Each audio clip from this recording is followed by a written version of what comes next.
Listo, listo. Bueno, entonces como Luis Ángel dijo en la introducción, pues hoy vamos a ver un repaso de lo que son los modelos por mínimos cuadrados ordinarios y al final vamos a introducir el tema de modelación discreta. Entonces, bueno, esta es como la agenda del día de la clase. Entonces, en primer lugar, vamos a ver la diferencia entre correlación y causalidad. Después, ya una vez hecha esta diferenciación, vamos a entrar con el tema del método de mínimos cuadrados ordinarios. Como tercer punto, vamos a ver como la flexibilidad o las variantes al modelo tradicional de mínimos cuadrados ordinarios. Y por último, modelos de elección discreta. Vamos a hacer una breve introducción, pero aquí lo que queremos es que se lleven como una idea general y la intuición detrás de los modelos de elección discreta. Bueno, primero que todo, queremos mostrarles un breve video en YouTube donde se muestra de una manera muy clara la diferencia entre la correlación y la causalidad.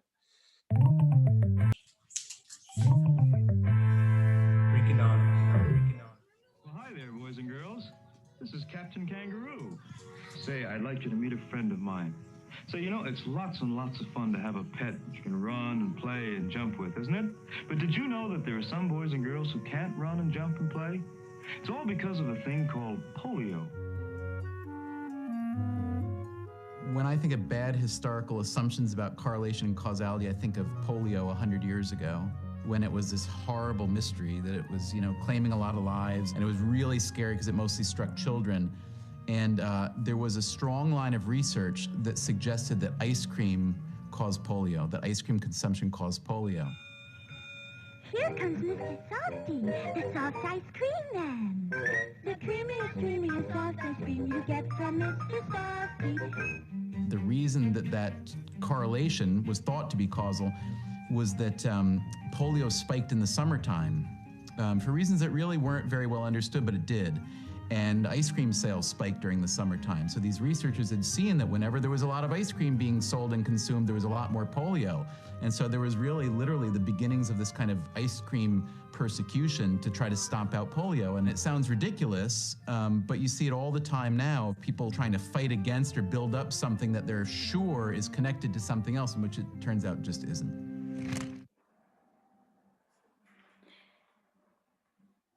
Entonces, como trataba el video, o sea que antes se creía que el polio que impactaba con mayor fuerza en el verano tenía que ver era con el consumo de helado, porque pues, en el verano aumentaba el consumo de helado, sobre todo en los niños. Entonces, esta es digamos, un caso muy ilustrativo de cómo se puede malentender, ¿sí?, la relación entre dos variables y alucir causalidad cuando es una simple correlación. Más adelante, a lo largo de la explicación sobre el modelo de mínimos cuadrados ordinarios, digamos, como entrar en el detalle de cómo es que uno o el investigador puede, a través de elementos estadísticos, de herramientas estadísticas, digamos, como argumentar que su relación entre dos variables corresponde a una causalidad y no a una simple correlación, ¿sí? Aquí hay que tener en cuenta que, aparte del análisis estadístico, el investigador tiene que argumentar muy bien como los supuestos que hace en sus modelos a través de la teoría, digamos, en el tema sobre el cual está investigando. Entonces, bueno, ¿qué hace qué es y qué hace una regresión lineal?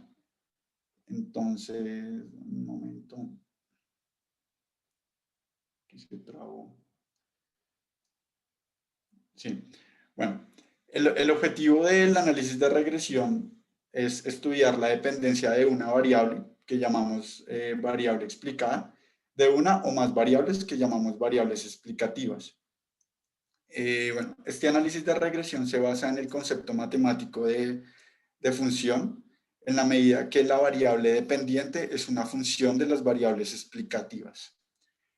El objetivo es llegar a una estimación de unos parámetros de una función poblacional a partir de una muestra.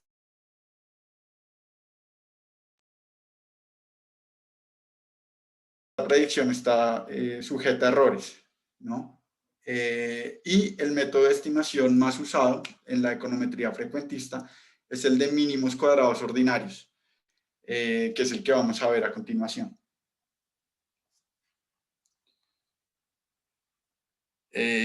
Bueno, ¿cómo se calcula?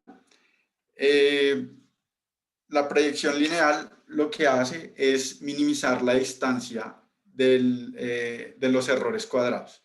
Entonces, esto, digamos, como aritméticamente, lo veremos más adelante. Pero lo que les conté en la slide anterior es que tenemos un modelo de regresión poblacional, ¿sí? Aquí dado por y sub i igual a beta 0 más beta 1 xi más un u sub i, que es el término de error poblacional, ¿sí? Lo que nosotros queremos es encontrar una relación dada una muestra que se tomó sobre esa población, ¿sí? Entonces, esa muestra la usamos para estudiar la relación entre dos variables. Y a partir de esa muestra nosotros vamos a estimar a través del método de mínimos cuadrados ordinarios el beta 0 y el beta 1, que aquí en la segunda ecuación llamamos beta 0 gorro y beta 1 gorro, ¿sí? Entonces, ¿qué información tenemos de esta ecuación? Pues básicamente nosotros vamos a tener una muestra, los datos de una muestra, que va a ser representativa, asumimos que es representativa de la población de estudio, y vamos a tener una variable de análisis, variable de resultado, que es J, y un set de variables explicativas que nosotros a priori vamos a argumentar que explican la variable de resultado J, ¿sí? Entonces, ¿qué queremos o qué información esperamos obtener? Nosotros esperamos obtener unos predichos. ¿Qué es esto? Un Y sub I gorro. Es el valor estimado o el valor esperado de la variable J, nuestra variable de resultado, dadas unas variables xy observadas, ¿sí? Digamos que lo que se quiere es que el modelo muestral sea una representación lo más perfecta del modelo poblacional. Y para esto el investigador tiene que argumentar que su modelo muestral cumple con todos los supuestos de un modelo de regresión lineal, que se llama el modelo de Gauss-Markov. Noten que nuestra variable, tanto la x como la y, son variables aleatorias, que por la ley de los grandes números siguen una distribución normal. Entonces, como nuestros estimadores se calculan a partir de variables aleatorias, estos estimadores beta 1 gorro y beta 0 gorro se distribuyen también de forma normal. Bueno, vamos a continuar. Entonces, si tenemos un modelo de una sola variable con, digamos, una sola variable explicativa, podemos llegar a una función del beta 1 y del beta 0 haciendo un poco de álgebra. Entonces, bueno, como les dije, lo que quiere el modelo de mínimos cuadrados ordinarios es llegar a una función lineal en la cual se minimice la sumatoria del error al cuadrado, ¿sí? Pues este problema, cuando tenemos solo una variable dependiente, es sencillo resolverlo resolviendo un problema de optimización, derivando esta función, igualándola a 0 y despejando para el beta 1, ¿sí?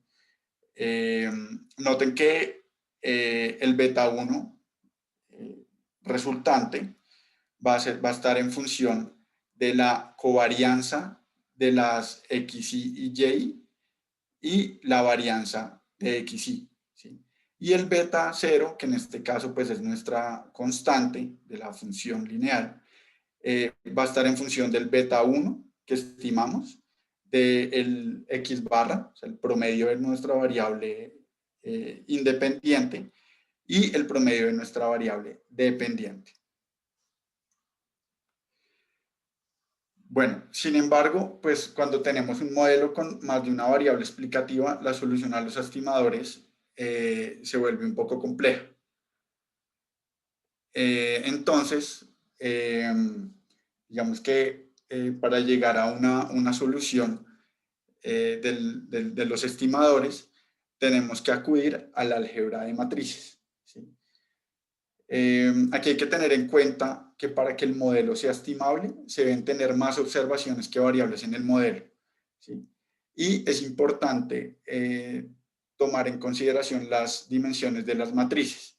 Entonces, noten que n es el número de observaciones y p es el número de variables explicativas del modelo, ¿sí?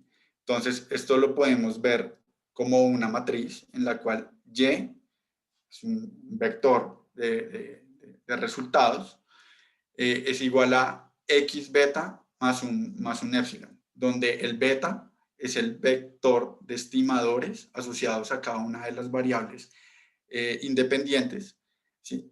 Que me va a recoger el efecto de cada una de las variables independientes en nuestra variable de resultado y. ¿Sí?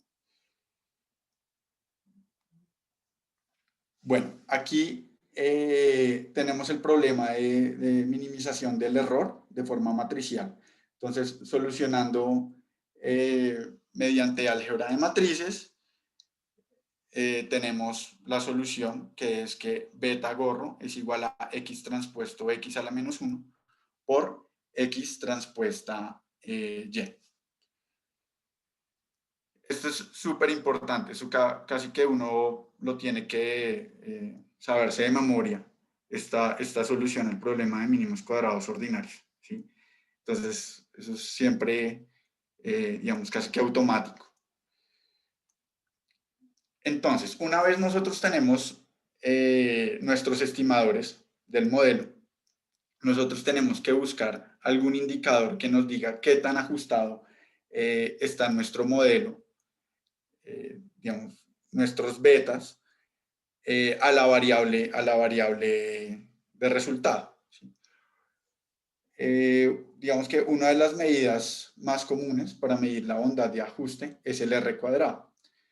Este está dado por la siguiente fórmula que vemos acá, y por construcción está entre 0 y 1, donde 0 es un indicador de un mal modelo y 1 un indicador de un modelo muy bien ajustado, ¿sí? Una manera sencilla de interpretar este indicador es como la ganancia de estimar un modelo de regresión lineal versus quedarnos con la media muestral de la variable dependiente como un simple predictor, ¿sí? Noten que en la medida que nuestro y estimado se acerca al y barra, o sea, el promedio de nuestra variable y, la fracción va a 1 y el r cuadrado a 0, ¿sí? Entonces, es una manera muy intuitiva de interpretar lo que es el R cuadrado, ¿sí? Es como qué tan bueno es mi modelo respecto a estimar, digamos, a quedarme con el promedio de mi variable de resultado, ¿sí? Como pues un estimador de la población, de la variable, del valor esperado de la población en esa variable. Bueno, aquí esto es, digamos, como lo principal en el estudio de cuando uno hace mínimos cuadrados ordinarios, y es el análisis de los supuestos que uno está haciendo. Entonces, el tema de regresión lineal, pues parece bastante sencillo, pues, como una función lineal que simplemente resulta de un problema de minimización. Sin embargo, la validez de los resultados del modelo van a depender del cumplimiento pues, de estos supuestos. Entonces, como mencioné al principio de la clase, lo que busca el modelo de regresión es estimar unos parámetros poblacionales, ¿sí? Denominados pues betas, beta 0, beta 1, hasta beta p, a partir de una muestra, ¿sí? Por propiedades estadísticas, bueno, si logramos demostrar que el modelo cumple cada uno de estos supuestos, podemos argumentar que nuestros estimadores son válidos, ¿sí? y que son, digamos, como representativos de los estimadores poblacionales, ¿sí?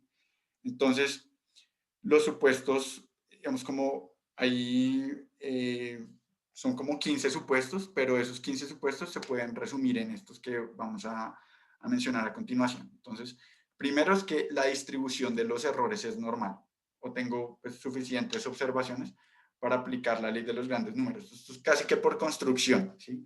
El error se va a distribuir de manera normal, ¿sí? El segundo supuesto es algo muy importante y es el supuesto de homocedasticidad. ¿Qué quiere decir esto? Que la varianza del error, dadas las X, es constante, ¿sí? Aquí es constante y en la literatura siempre lo denominan como sigma cuadrado, ¿sí? El tercero, digamos que es un supuesto bastante fuerte y es que eh, el modelo está correctamente especificado, ¿sí? Es decir, yo incluí en el modelo todas las variables que me van a explicar mi variable dependiente y, ¿sí? Es un supuesto bastante fuerte y esto, digamos, como tiene relación con los demás supuestos, porque en la medida que el modelo no esté suficientemente bien especificado, esto va a llevar, va a conducir a que se violen muchos de los demás supuestos, por ejemplo, el supuesto de homocedasticidad, ¿sí? El cuarto supuesto es que no existe autocorrelación. ¿Qué significa? Esto es sobre todo pertinente cuando tenemos modelos de series de tiempo, modelos tipo panel. Son modelos de series de tiempo, son modelos en los cuales yo tengo la observación de un mismo individuo en varios momentos del tiempo. ¿Y qué significa que no existe autocorrelación? Que mi observación del día de hoy, por ejemplo, va a ser independiente de la de ayer y la de 2 días antes y de la de 3 días antes, ¿sí? Esto es importante porque si existe autocorrelación, significa que mi error de hoy va a estar recogiendo el error de ayer y el error, y entonces voy a tener un error que va a persistir a lo largo del tiempo, ¿sí? Y esto va a llevar, bueno, la violación de cada uno de estos supuestos va a llevar a que los estimadores no sean válidos, ¿sí? Eso, digamos, hay demostraciones de por qué cada vez que se viola un supuesto, el estimador ya no tiende al estimador poblacional. O sea, el estimador de mi muestra ya no es fiel al estimador poblacional y entonces la inferencia sobre esos estimadores no es válida. El quinto supuesto es que las variables independientes son linealmente independientes. ¿Qué quiere decir? Que los niveles de covarianza entre las variables son bajos o cero. Este supuesto básicamente siempre se incumple, siempre hay una cierta correlación entre las variables independientes. Lo que uno tiene que comprobar es que no haya una correlación perfecta. Si hay una correlación perfecta, es decir, que una variable es función lineal de la otra, el modelo no es estimable, ¿sí? Entonces, bueno, esto tiene que ver con el álgebra de matrices porque la matriz X transpuesta a X que vimos hace un par de slides no se puede invertir, ¿sí? El último supuesto, quizás el más importante, tiene que ver con algo que se llama la exogeneidad del modelo. ¿Qué quiere decir esto? Que el valor esperado de mi error dado las X es cero. De manera intuitiva, ¿qué significa esto? Esto significa que mi X, mis variables independientes, las que estoy usando para explicar la variable Y, no están correlacionadas con alguna otra variable que me explica la variable Y que no está en el modelo, ¿sí? Donde, digamos, donde donde se pretenda que hay endogeneidad, es decir, que hay una variable omitida que explica mi variable Y, pero como no la tengo dentro del modelo como una variable independiente, está en mi término del error y se correlaciona con alguna variable X, mi modelo es endógeno y por tanto mis estimadores son sesgados. ¿Qué quiere decir que sean sesgados? Que mi estimador no es un estimador fiel del estimador poblacional. Bueno, si se cumplen todos los supuestos que expliqué anteriormente, los estimadores bajo mínimos cuadrados ordinarios son insesgados, consistentes y eficientes. Insesgado quiere decir, como lo dije en la slide anterior, que el valor esperado del beta que yo estoy estimando, del beta gorro, es igual al beta poblacional, ¿sí? ¿Esto qué quiere decir? Que el efecto que yo estimo de una variable sobre otra es el efecto no solo que tiene esa variable dentro de la muestra, sino sobre toda la población que yo estoy estudiando, ¿sí? ¿Qué quiere decir que sea consistente mi estimador? Consistente quiere decir que a medida que yo aumento la muestra, mi estimador va a tender en probabilidad a mi estimador poblacional, ¿sí? Estos dos conceptos de consistencia y de insesgadez van de la mano. Y la última condición de eficiencia es que mis estimadores bajo MCO son los estimadores de mínima varianza, ¿sí? ¿Uno qué quiere? Uno quiere que el estimador que encontró, como ya dije, los estimadores son variables aleatorias que tienen una distribución normal con media y varianza. Uno quiere que su estimador sea el de mínima varianza, ¿sí? Casi que para que sea muy preciso, ¿sí? Si se cumplen todos los supuestos que mencioné antes, mi estimador que yo encontré es eficiente, es decir, es el de mínima varianza, ¿sí? Si se cumplen estas tres condiciones, que mis estimadores son insesgados, consistentes y eficientes, la inferencia sobre los estimadores de MCO es válida. Bueno, aquí, con base en lo que hemos visto, tengo un ejemplo bastante sencillo para llegar a partir de, digamos, una base pequeña. Tengo una variable dependiente Y y una variable independiente X y unos valores, llegar a unos estimadores que me relacionen la variable X con la variable Y. Como vimos, esto es muy fácil de hacer si tenemos solo una variable, como acá, a través de álgebra sencilla y un problema de optimización, llegamos a la expresión para el beta 0 y el beta 1, que es el de la pendiente, ¿sí? Entonces, esto uno cuando está corriendo una regresión lo puede hacer en un paquete estadístico, ya sea eViews, Stata, R, ¿sí? Pero también lo puede hacer de forma manual a través de un Excel, ¿sí? En los primeros slides vimos cómo la expresión para el beta 0 y el beta 1. Entonces voy a dejar de compartirles pantalla, voy a ir a un Excel y digamos que les voy a mostrar cómo se haría de manera muy sencilla en Excel.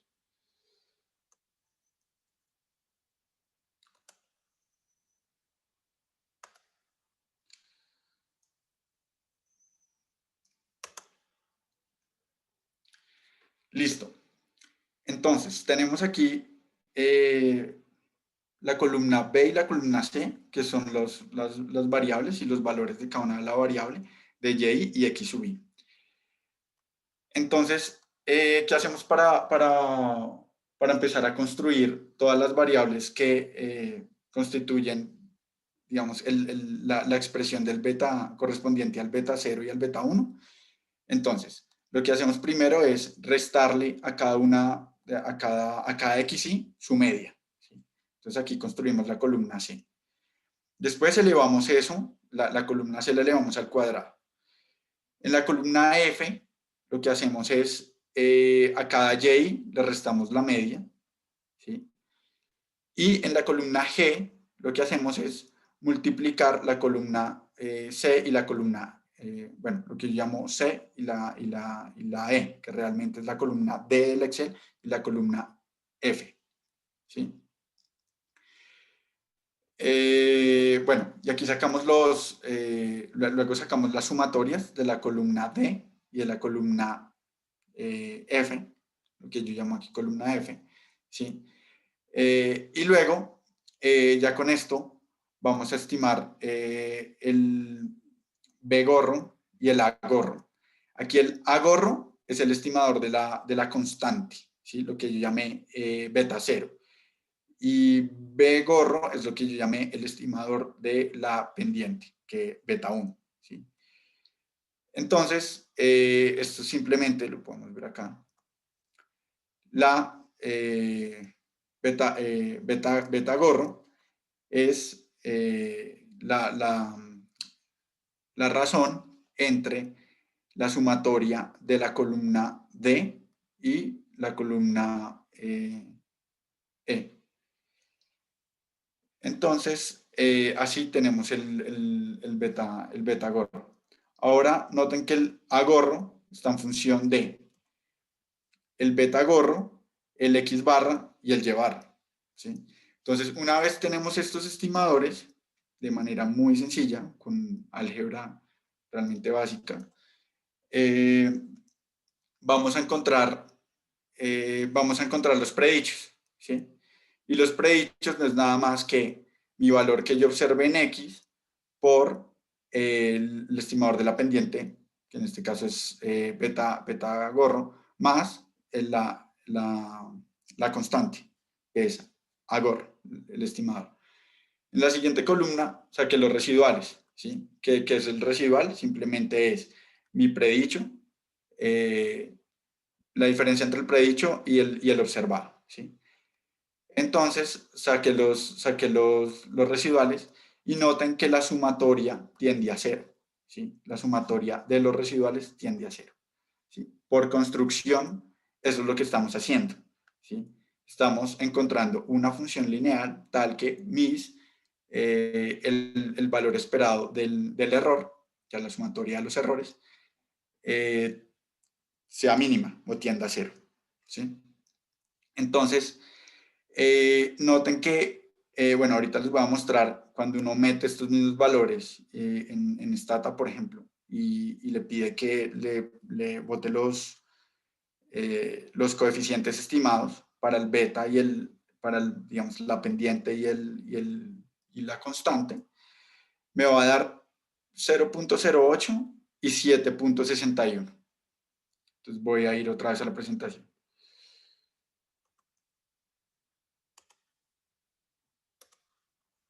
Vamos acá, perdón.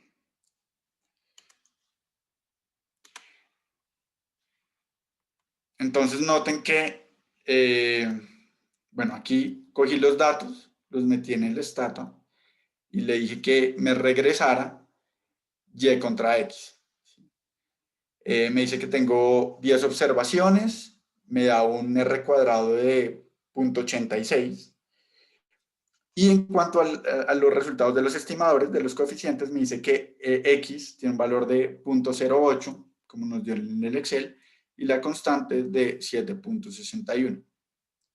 Aquí, esto es una salida, lo que se llama una salida en el Stata, nos da el error estándar del beta, ¿sí? Como les mencioné, los betas son variables aleatorias, ¿sí? O sea, tienen una distribución y una media, ¿sí? Entonces, este es el error estándar del beta, ¿sí? Y como veremos adelante, tienen un valor aquí asociado, un t estadístico y un valor de probabilidad, ¿sí? Este valor de probabilidad y el t estadístico, digamos, como son valores que se complementan y me dicen si el coeficiente que estimé es estadísticamente significativo. ¿Qué quiere decir? Si es estadísticamente diferente de cero, ¿sí? Más adelante veremos qué significa esto. Entonces, bueno, como hemos visto, el modelo de regresión, pues lineal, en particular, siempre se especifica como una función lineal. Sin embargo, pueden existir variantes, ¿sí? Una variante, digamos, muy común es un modelo en forma cúbica o en forma cuadrática. Este de aquí es un modelo especificado como una función cúbica, ¿sí? Noten que por construcción, entre más variables yo le meto al modelo, ¿sí? el modelo va a tener un mejor ajuste en términos de R cuadrado, ¿sí? Entonces, yo cada vez que meto variables, digamos, en la misma variable, pero al cuadrado, al cubo, a la 4, ¿sí? Lo que voy a hacer es mejorar el ajuste, ¿sí? ¿Por qué? Porque la forma funcional ya no va a ser lineal, sino va a ser de tal manera que se va a ajustar más, digamos, al comportamiento de los datos. Entonces, veamos aquí una gráfica donde tenemos una función cúbica. Esto, uno ¿cómo hace para definir estas diferentes formas funcionales? Bueno, pues a partir de la literatura, digamos, en economía es muy común que uno represente una función de costos a partir de un polinomio, ¿sí? ¿Y esto qué quiere decir? Por ejemplo, cuando a medida que yo aumento la producción hasta cierto punto, los costos de aumentar una unidad adicional van a ser menores por tema de economías de escala, ¿sí? Sin embargo, cuando yo supero mi capacidad instalada, ¿sí? Los costos de producir una unidad adicional se van a aumentar más que proporcionalmente, ¿sí? Entonces, ¿qué quiere decir esto? Que yo tendría que proponer una función diferente a la lineal, ¿sí? Y es así como vemos que aquí la función costo-producción, ¿sí? Tiene esta forma funcional. Hay otras, digamos, formas funcionales que se usan, que son muy usadas, sobre todo también para mirar la intensidad de los factores de producción en la producción de un producto, ¿sí? Esto se usa mucho en modelos macro, ¿sí? O, digamos, en transporte, más aterrizar al área de transporte, cuando uno quiere describir la función de costos de operación de sistemas de transporte. Aparte digamos, como del modelo lineal, cuadrático y cúbico, existen otras formas funcionales que son muy usadas en la literatura. Entonces aquí, en este cuadro, digamos, relacioné las diferentes formas funcionales y con la función de la pendiente. En la línea lineal, noten que la pendiente es simplemente el estimador, en este caso el beta 2, para un modelo de una sola variable. Para la función cuadrática, la pendiente va a estar dada por beta 2 más 2 veces beta 3 por x, ¿sí? Entonces, cuando uno quiere evaluarla en un punto, simplemente reemplaza el x en esta función de la pendiente. Es muy común cuando uno hace un estudio de demanda, ¿sí? Estimar funciones log-log, ¿sí? Son funciones en logaritmos, tanto en la variable dependiente como en las variables independientes. ¿Uno qué quiere estimar cuando estima un log-log? Uno quiere estimar las elasticidades. ¿Qué es una elasticidad? Es el cambio porcentual en una variable cuando cambia en una unidad porcentual otra variable, ¿sí? Cuando uno quiere establecer esa relación de cambios porcentuales, el modelo uno lo estima a través de una función log-log, ¿sí? Esto es muy, muy común. Bueno, aparte de las diferentes formas funcionales, ¿sí?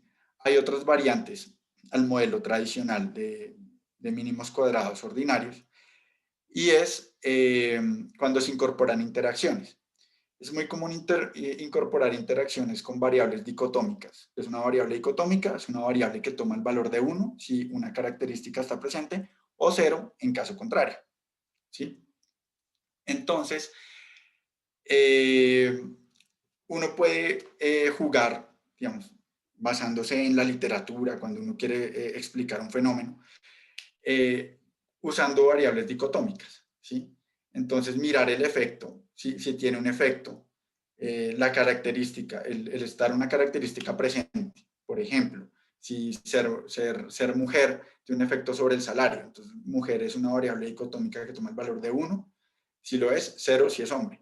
Entonces uno puede mirar el efecto sobre el salario, por ejemplo, solito de ser mujer o interactuado con, por ejemplo, los años de educación, ¿sí? Entonces, en la siguiente slide les voy a mostrar unos ejemplos más claros de cómo uno puede jugar con las interacciones para, digamos, como identificar efectos de una variable o de un conjunto de variables explicativas sobre nuestra variable de análisis. Entonces, como les dije antes, uno puede incorporar las variables dicotómicas en la pendiente, en el intercepto o en ambas. En la primera especificación, noten que tenemos un modelo de una variable continua, que es xy, ¿sí? Y tenemos una variable dicotómica, que es dy, ¿sí? Aquí la variable dicotómica está afectando nuestro intercepto. Es decir, el efecto que va a tener la característica observada va a estar dado por beta 2, ¿sí? Y entonces, ¿eso qué va a hacer? Que, por ejemplo, si tenemos Y es el salario, XY son los años de educación, y DI es ser mujer, y toma el valor de 0 si no es mujer, entonces el efecto de ser mujer sobre el salario va a estar dado por beta 2, ¿sí? Y en este caso, como digamos, como lo contrario a ser mujer es ser hombre, en cuanto al sexo, entonces beta 0 va a ser el efecto de ser hombre sobre el salario, ¿sí? Ahora, si yo quiero analizar este problema a través de una interacción y poner DI, interactuar DI, que es ser mujer, con XY, que son los años de educación, aquí lo que yo voy a identificar es el efecto de un año de educación adicional siendo mujer sobre el salario. Es decir, aquí ya voy a separar no solo ser mujer, sino el efecto que tiene un año de educación siendo mujer respecto a un año de educación siendo hombre, ¿sí? En el salario, que es nuestra variable de resultado Y. Aquí hay otro ejemplo, que es digamos, un problema de precios hedónicos. ¿Y qué es esto? Pues yo quiero explicar el precio de una vivienda en función del área de la vivienda, ¿sí? Pero aparte, yo puedo considerar una variable dicotómica que toma el valor de 1 si la vivienda está en una zona deseable y 0 si la vivienda no está en una zona deseable, ¿sí? Podemos usar esta variable para modificar el intercepto, entonces yo puedo identificar un modelo como precio en función del área y en función de la variable dicotómica que toma el valor de 1 si estamos en una zona deseable y 0 de lo contrario. De esta manera, el valor esperado del precio será beta 1 más delta más beta 2 cuando la vivienda está en un área deseada, o beta 1 más beta 2 por el área cuando la vivienda no está en una zona deseada. Lo que uno espera es que, pues a priori, si la vivienda está en una zona deseada, el precio sea mayor. Y entonces ese delta, que es el coeficiente asociado a la variable dicotómica, sea positivo, ¿sí? Y uno espera que sea estadísticamente significativo. Entonces, de forma gráfica, lo que nosotros estamos haciendo al incorporar esa dummy del intercepto es subir en niveles nuestra función lineal, ¿sí? Entonces, cuando delta es 0, es decir, cuando, cuando la vivienda no está en una área deseada, entonces vamos a tener la función de abajo. Cuando está en una zona deseada, lo que va a pasar es que se va a subir en niveles el valor esperado del precio, ¿sí? Dada cualquier unidad, pues dada el área, dada un área en particular. Lo que, como se dice en economía, ceteris paribus, dejando las demás variables constantes, en este caso el área.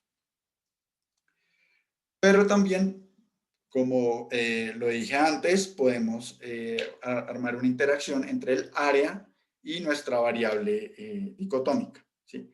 Entonces, aquí, ¿qué queremos encontrar? Queremos encontrar cuál es el efecto de una unidad adicional de área de una vivienda que esté en un área deseada versus una unidad de área de una vivienda que no esté en una zona deseada.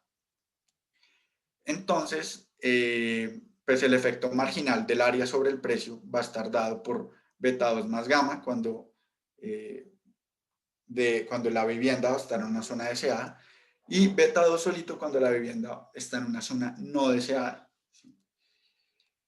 Entonces, de manera gráfica, aquí vemos cómo incluyendo la interacción de la dummy con la variable continua, que es el área, vamos a tener un efecto sobre la pendiente, no sobre el nivel, ¿sí? Noten que el intercepto sigue siendo beta 1, ¿sí?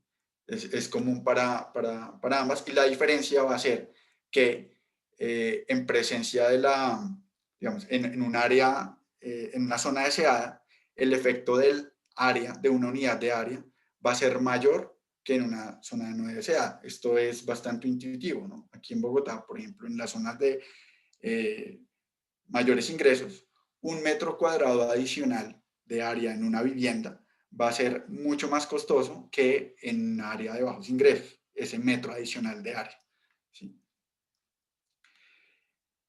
Pero aquí también, digamos, una forma adicional de plantear el problema es incluir esta interacción de la dummy, no solo con el área, sino también dejándola en niveles. Entonces aquí, ¿qué queremos encontrar? ¿O qué queremos identificar? Más bien, en el modelo, vamos a identificar el efecto promedio que tiene el que una vivienda esté en una zona deseada sobre el precio, pero también el efecto que tiene una unidad adicional de área en una zona deseada en el precio versus ese efecto de una unidad adicional de área en una zona no deseada, ¿sí?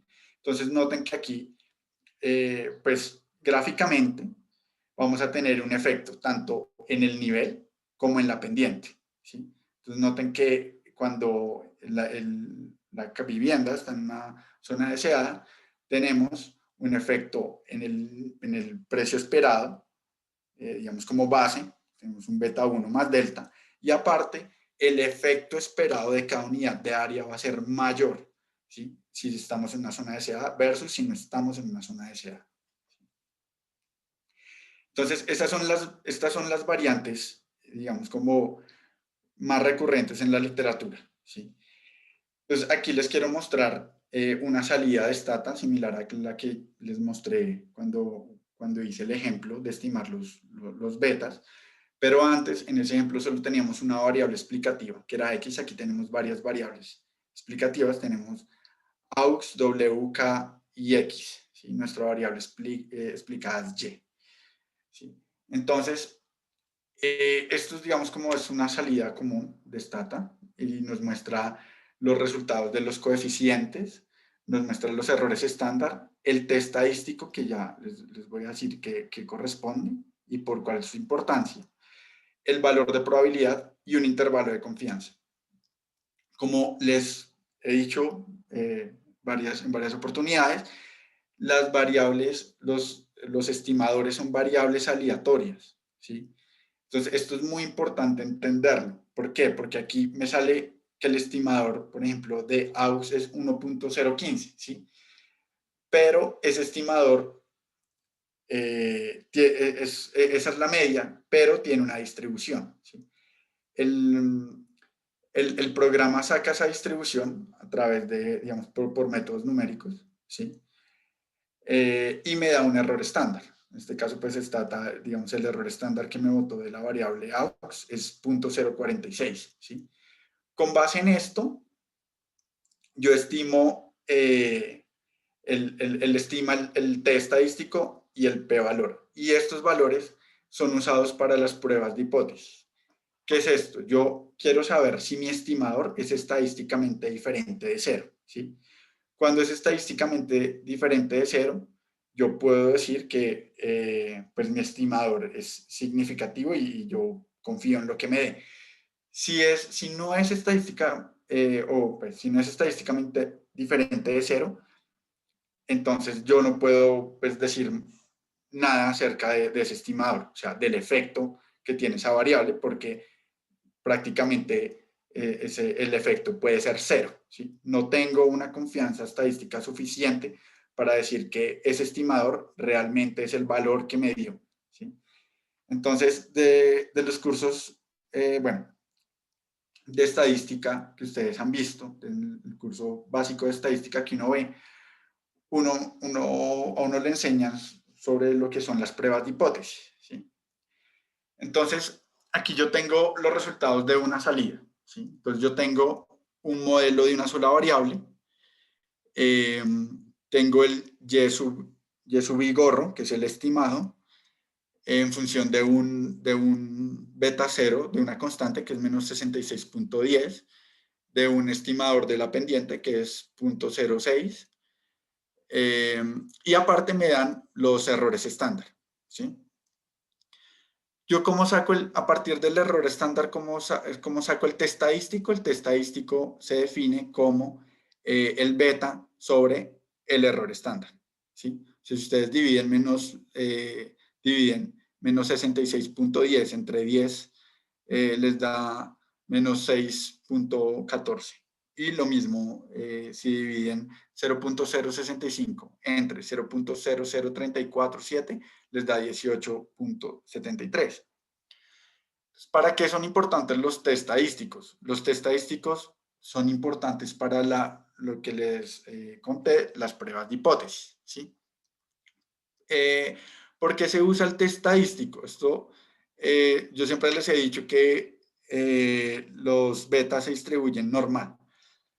¿Qué pasa? Se distribuyen normal cuando la muestra es grande. Cuando tenemos muestras grandes, el beta tiende a una distribución normal.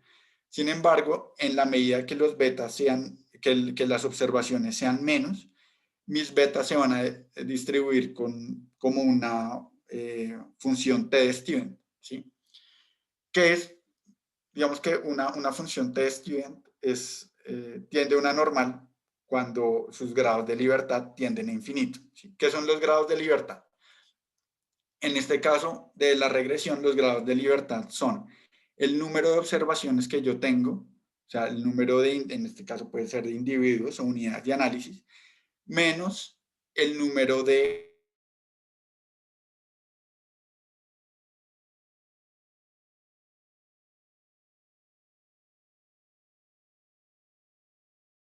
a los coeficientes. Yo siempre tengo que tener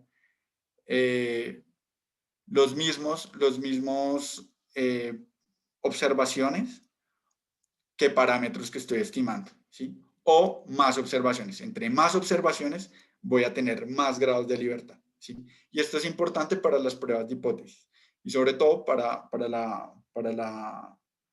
encontrar, digamos, en este caso, el T crítico de tablas, ¿sí? Entonces, es muy común que uno esta pregunta, los cursos de estadística, es que si rechazaría la hipótesis de que el valor verdadero del parámetro de la pendiente, en este caso beta 2, que es 0.065, es igual a 0 a un nivel de significancia alfa del 5%, ¿sí? Recuerden que cuando yo tenía una prueba de hipótesis con igual, yo estoy mirando las dos colas de la distribución, ¿sí? Cuando tengo, la otra opción era que tuviera si beta es mayor a 0 o beta es menor a 0.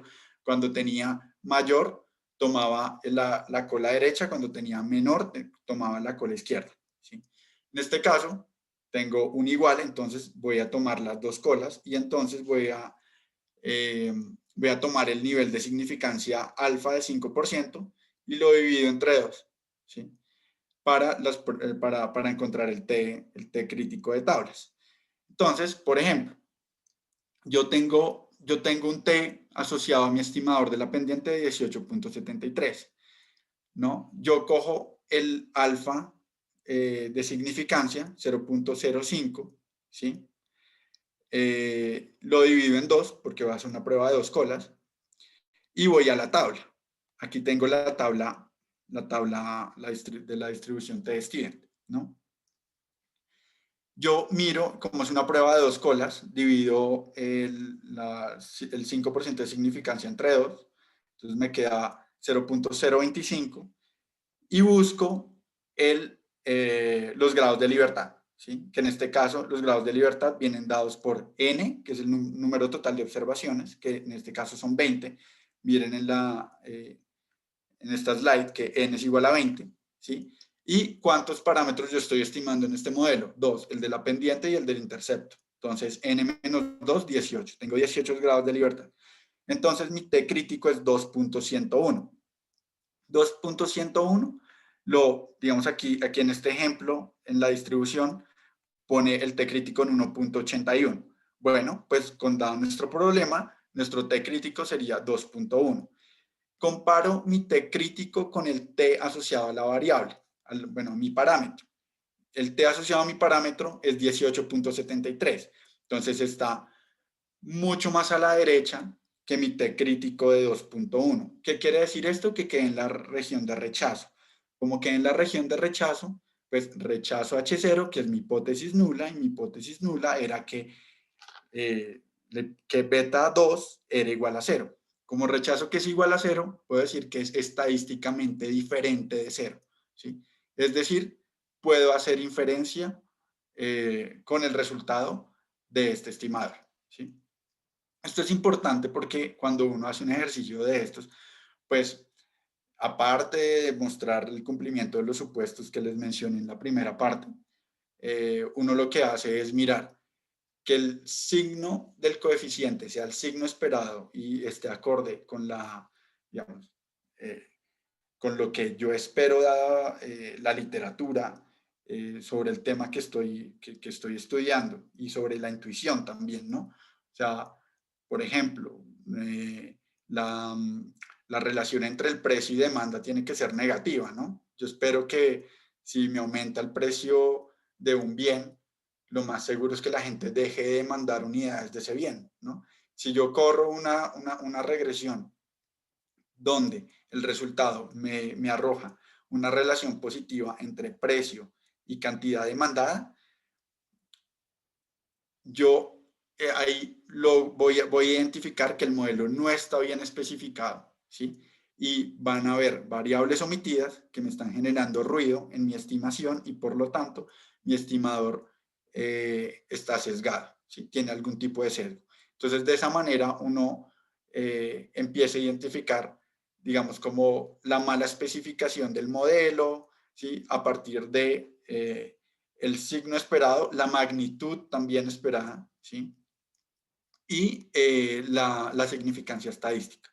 Es importante, digamos, como entender estos tres tipos de cosas que uno tiene que tener en cuenta cuando analiza los resultados de un análisis de regresión. Entonces, me voy a volver a la salida de Stata que les mostré y de manera práctica, cada vez que ustedes vean el coeficiente que sea coherente con, digamos, con el signo que ustedes esperan y la magnitud también, miren el P valor. El P valor está asociado al T y es el valor de probabilidad. ¿Qué es? Es dado el T, dado el valor T, es la probabilidad de digamos, como la probabilidad asociada a ese valor t. Entonces, aquí es 0.000, es muy bajito. ¿Qué quiere decir? Que estoy muy pegado a la parte superior de la cola derecha de la distribución. ¿Sí? Este valor P equivale aquí a esta área sombreada, por ejemplo, ¿sí? Debajo de la curva de la distribución t-student. Entonces, en la medida que ese valor P sea chiquito, yo voy a estar cada vez más a la derecha, ¿sí? Noten que aquí estos valores críticos es de 0.025, ¿sí?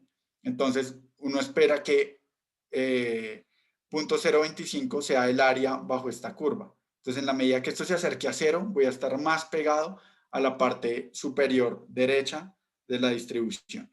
¿Sí? Bueno, hasta aquí solo hemos visto modelos en los cuales mi variable dependiente es una variable continua. Sin embargo, y en el área de transporte es muy común tener modelos en donde mi variable de resultado sea una variable dicotómica, es decir, que tome el valor de 1 si la característica está presente o 0 de lo contrario. ¿Sí? Por ejemplo, en el contexto de transporte, los modelos de elección discreta.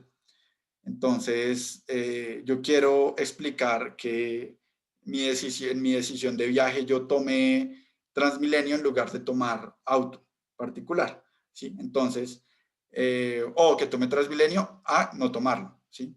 Entonces, tomar Transmilenio es 1, no tomar Transmilenio es 0, ¿sí? Entonces, quiero explicar mi decisión de tomar Transmilenio con base en unas variables observadas, ¿sí? Entonces, yo podría estimar este modelo, ¿sí? A través de un mínimos cuadrados ordinarios, que esto se llama un modelo de probabilidad lineal. Pero esto tiene unas consecuencias sobre los estimadores y por lo tanto no se usan. Porque, primero que todo, la probabilidad predicha se puede salir del rango de mi probabilidad. Ustedes saben que la probabilidad va entre 0 y 1. Y en un modelo de elección discreta, ¿sí? Cuando yo tengo mi variable explicada, toma el valor de 0 y 1, mis resultados van a estar dados en términos de la probabilidad de que yo tome esa decisión o no la tome, ¿sí? Entonces, si lo estimo a través de un modelo de probabilidad lineal, mis estimadores fácilmente se pueden salir de 0 y 1 y yo puedo estimar probabilidades superiores a 1 o incluso probabilidades negativas, ¿sí? Lo segundo es que el modelo es heterocedástico. ¿Qué quiere decir esto? Que la varianza de los errores no es constante. Y pues como les mencioné al principio de la presentación, la violación del supuesto de homocedasticidad, es decir, la heterocedasticidad, me invalida mis estimaciones, ¿sí? Entonces, pues para corregir el tema de heterocedasticidad, hay unas metodologías de corrección controlando o estimando la varianza de los estimadores a través de otras metodologías. Entonces, este problema, digamos, es relevante, pero, digamos, no es tan grave como el hecho de que la probabilidad predicha sí se sale del rango de probabilidad, ¿sí? Porque, pues, cuando uno estima una probabilidad de 3, realmente no es una probabilidad. Ante esto, bueno, entonces, bueno, aquí hay un ejemplo en el cual yo estimé la probabilidad de sobrevivir digamos, en el Titanic con base en la edad de las personas, ¿sí? Entonces, había una base de datos, donde están las personas, la tripulación del Titanic, su edad y si sobrevivió, toma el valor de 1, si no sobrevivió, toma el valor de 0, ¿sí? Corriendo una regresión bajo MCO de variable Y contra variable X, sobrevivió a partir de la edad. Entonces, lo que nos arroja, digamos, como el stat al programa son estos coeficientes. Cuando sacamos los predichos, ¿sí? Cuando con base en estos coeficientes, yo calculo el predicho como Y igual a beta 0, que en este caso es 0.77, por menos 0.01 por X, que X es la edad de cada persona, ¿sí? Puedo encontrar que la probabilidad predicha se me sale del rango. Y aquí les voy a mostrar una gráfica donde está la edad en el eje de las X y la probabilidad predicha en el eje de las Y. Noten que la probabilidad predicha se sale del rango de entre 0 y 1 y de hecho toma valores negativos a partir de los 60 años. Entonces la probabilidad de supervivencia ya es muy baja, o sea, casi que un poquito antes de los 60 años, la probabilidad de supervivencia es 0 y después de los 58 años, creo que es ahí, ya empieza a predecir probabilidades negativas, ¿sí? Entonces ese es un problema porque se me sale del rango de probabilidad, ¿sí? Sin embargo, otro problema, que es el segundo problema de heterocedasticidad, es que la varianza del error no es constante. Y aquí grafiqué digamos, las probabilidades predichas en el eje de las X. Noten que iban entre pues, valores negativos, menores que 0, hasta con 0.75. ¿Sí? Y los residuales, digamos, están casi que en función de los valores ajustados, ¿sí? Entonces, la varianza del error no es constante y esto tiene efectos sobre la validez de mis estimadores. Ante esto, entonces, digamos que se empezaron a proponer modelos diferentes al modelo de probabilidad lineal, y son los modelos que se conocen como los modelos Probit y los modelos Logit. Estos modelos se estiman por máxima verosimilitud, por una metodología que se llama máxima verosimilitud. El modelo de MCO también se puede estimar por máxima verosimilitud, ¿no? Ahí lo que uno, en el MCO, uno asume que como los errores son, la distribución del error es normal, entonces uno lo que quiere, cuando estima MCO por máxima verosimilitud, lo que quiere es encontrar una función lineal de tal manera que me maximice que la distribución del error tienda a la distribución normal. Y por esto, casi que cuando uno estima MCO por máxima verosimilitud o por la minimización de la sumatoria del cuadrado del error, llego al mismo resultado. Entonces, pero bueno, de manera un poco intuitiva, ¿qué es máxima verosimilitud? Ustedes alguna vez en Excel han hecho un ejercicio de que les bote unos valores, digamos, como un conjunto de valores aleatorios que sigan una distribución normal, por ejemplo, normal, o puede ser una binomial, o cualquier distribución, pero la normal pues, la voy a tomar como ejemplo, y que cumplan dos condiciones. Recuerden que una distribución se caracteriza por cada uno de sus momentos. Entonces, la distribución normal se caracteriza por su media y su desviación estándar. Entonces, uno le dice al Excel como, oiga, deme un conjunto de datos que tenga media, no sé, media 1 y varianza 5. Entonces, el Excel le va a dar a uno unos datos que cumplan, un conjunto de datos tal que se cumpla esa condición. Cuando uno estima un modelo por máxima verosimilitud, lo que está haciendo es al revés.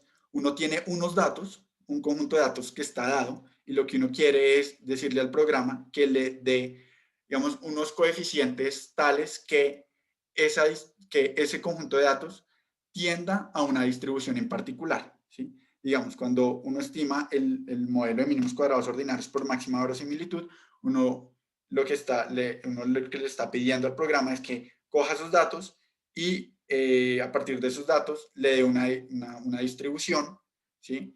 De tal manera que esa distribución digamos, se ajuste lo más perfecto a los datos que uno tiene en una muestra, ¿sí?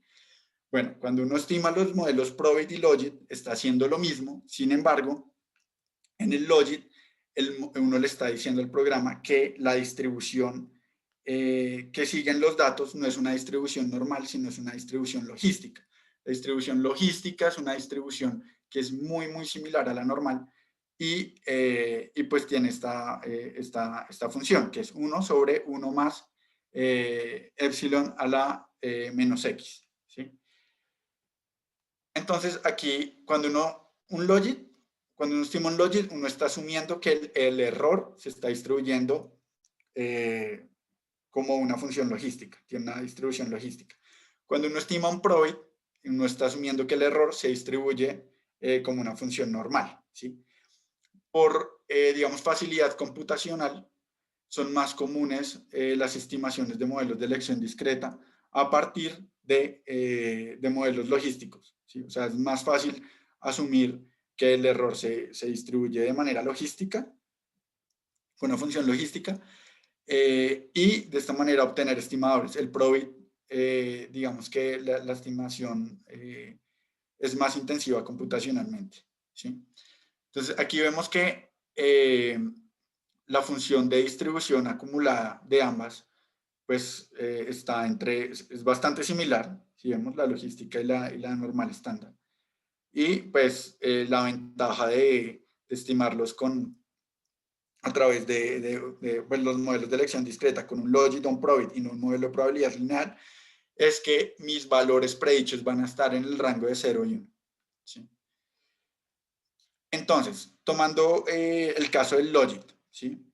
Entonces, ¿yo qué quiero estimar? Es un logit binomial, ¿sí? Es decir, yo tengo una variable y que toma valores de 1 o toma valor de 0 y quiero explicar esta variable y dada una variable x o un conjunto de variables x, ¿sí? Entonces, lo que yo quiero estimar es una función de probabilidad de que y sea igual a 1, dado mis variables x. Entonces, esto, como vimos, toma una forma logística. Entonces, la probabilidad de que y sea 1 dado x va a estar dado por 1 sobre 1 más epsilon a la menos y mi función lineal, donde x es mi conjunto de variables, ¿sí? Yo puedo linealizar esto haciendo un poco de álgebra, ¿sí? Y, digamos, aquí dividiendo por 1 menos la probabilidad de y dado x y sacando logaritmos, llego a esta expresión y bajo el beta 0 más beta 1 por x más epsilon, ¿sí? Bueno, más el error. Porque es fácil, bueno, porque se hace esto para la interpretación de los resultados. Entonces, lo que uno quiere hacer es poder interpretar de manera clara e intuitiva los resultados que le arroja la regresión, ¿sí? Entonces, sacando logaritmos y linealizando, entonces uno llega a esta expresión y uno puede sacarle la exponencial y noten que la parte izquierda de la expresión es como una razón de probabilidades, ¿sí? Entonces, como estoy en un modelo binomial, donde y toma el valor de 1 y 0 en caso contrario, o sea, hay dos opciones para la y nada más, entonces yo estoy estimando la probabilidad como una razón de probabilidades, la probabilidad de que y sea 1 sobre la probabilidad de que y sea 0, ¿sí? De esta manera voy a interpretar más fácilmente los resultados que me arroje, digamos, el stata o el modelo, ¿sí? Entonces, cuando vemos esto como razón de probabilidades, entonces, si la razón es 1, ¿qué significa? Que son igual, la probabilidad de que y sea 1 es igual a la probabilidad de que y sea 0, entonces va a tener 0.5 arriba, 0.5 abajo, y la razón me da 1. Si es mayor que 1, pues significa que la probabilidad del de arriba es mayor a la probabilidad del de abajo. Y al revés, si es menor que 1, el de abajo, la probabilidad de que y sea 0 es mayor que la probabilidad de que y sea 1. ¿Sí? Esto en una salida de cuando uno corre un modelo Logit en Stata, le va a botar estos coeficientes de manera similar a un modelo de mínimos cuadrados ordinarios, ¿sí? Sin embargo, en principio uno no puede estimar, uno no puede hacer inferencia sobre estos estimadores. Aquí lo que uno puede ver, analizar digamos como un primerazo es la significancia estadística, el valor z, el valor p y el signo del coeficiente, ¿sí? Pero la magnitud del coeficiente no, ¿sí? Intuitivamente, para lograr un análisis intuitivo de este coeficiente, uno saca las razones de probabilidad, ¿sí? Con un comando adicional. Entonces, aquí uno ve las razones de probabilidad y, por ejemplo, si tenemos y, nuestra variable y, que es tomar transmi, 1 tomar transmi, 0 no tomar transmi, y siendo, por ejemplo, x2 la variable de, por ejemplo, ser hombre, 1 si es hombre, 0 si es mujer. ¿Qué me está diciendo esta razón de probabilidad? Que los hombres tienen, digamos, 5 veces más probabilidad de tomar Transmilenio que las mujeres, ¿sí? Y si tomando, por ejemplo, la W siendo años, por ejemplo, la edad de las personas, ¿sí? Una unidad adicional de edad, un año adicional de edad, me va a aumentar, la probabilidad en el doble de yo tomar Transmi, ¿sí? Entonces, de esta manera, sí voy a poder hacer una interpretación más directa de los coeficientes, ¿sí? Bueno, y eso es, digamos que básicamente todo lo que les tenía por contar sobre el modelo de mínimos cuadrados ordinarios. en su forma lineal, en sus variantes. Como vimos, podemos establecer varias digamos, formas polinómicas, podemos incluir interacciones con variables dicotómicas para representar, digamos, como mejor un fenómeno o explicar mejor, digamos, la relación entre variables. Y por último, pues vimos los modelos de elección discreta cuando nuestra variable del resultado es una variable que toma el valor de 0 o 1. ¿Sí? Estos modelos de elección discreta, aquí vimos solo el caso binomial, un ejemplo para el caso binomial donde puede tomar solo dos valores 0 o 1, pero digamos, en el campo de transporte usamos modelos multinomiales donde hay más de dos alternativas. Entonces podemos tomar bici, taxi o transmi. ¿Sí? Entonces, y estos modelos son un poco más complejos y lo que se hacen es, se normalizan todas las alternativas en base a una. Se deja una alternativa base y con base en esta, valga la redundancia, estimamos las probabilidades. ¿Sí? Entonces, pero bueno, eso se ven, digamos, como en cursos más avanzados. Aquí lo que queríamos era que pues, que hicieran un repaso de lo que es un modelo de regresión, la intuición detrás de esto y, muy importante, el cumplimiento de los supuestos, porque como vimos al principio de la clase, es muy fácil, digamos, confundir lo que es causalidad con correlación. ¿Sí? Si yo meto en un stata o en un R dos variables, y y x, y corro una regresión lineal, pues me va a botar unos resultados, pero lo importante es la interpretación y la validez que tengan estos resultados y si cumplen todos los supuestos y si la especificación del modelo sigue una lógica teórica. ¿Sí?